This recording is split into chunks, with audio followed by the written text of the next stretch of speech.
বামাঘাটা ১ নং তৰুণ সংঘলৈ আপোনাক স্বাগতম। ন্যায়ালয় তথা চৰকাৰৰ অনুমতি সাপেক্ষে অহা ৪ মে ২০২৫ খ্ৰীষ্টাব্দত অনুষ্ঠিত হ'ব বামাঘাটা ১ নং তৰুণ সংঘৰ বহুমুখী প্ৰকল্প ৰূপায়ণাৰ্থে উপহাৰ কুপন খেল। সম্পূৰ্ণ চৰকাৰী নীতি নিয়ম মানি অনুষ্ঠিত কৰা এই খেলে বিগত কেইবছৰৰ দৰে এইবাৰো স্বচ্ছ আৰু নিকাভাৱে অনুষ্ঠিত হ'ব।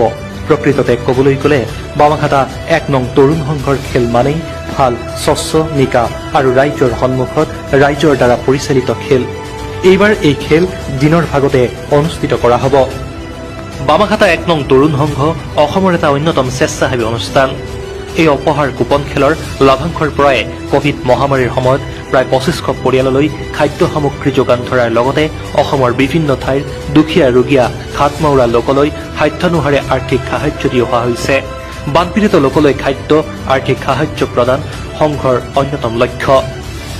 স্থানীয় পৰিসৰত দুখীয়া মেধাৱী ছাত্ৰলৈ আৰ্থিক সাহায্য প্ৰদান, দুখীয়া উদীয়মান খেলুৱৈলৈ তথা সমূহীয়াকৈ খেলৰ উন্নতিকল্পে ক্ৰীড়া সাহায্য প্ৰদান কৰাটোৱে এই সংঘৰ কাৰ্যকৰ্তাৰ মূল উদ্দেশ্য আৰু লক্ষ্য।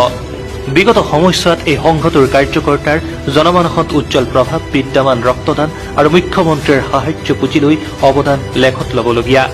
ইতিমধ্যে সংঘৰ ফালৰ পৰা ৰাইজৰ সেৱাৰ্থে এম্বুলেন্স সেৱা প্ৰদানৰ লগতে শ্মশান নিৰ্মাণৰ কাম অবিৰত গতিত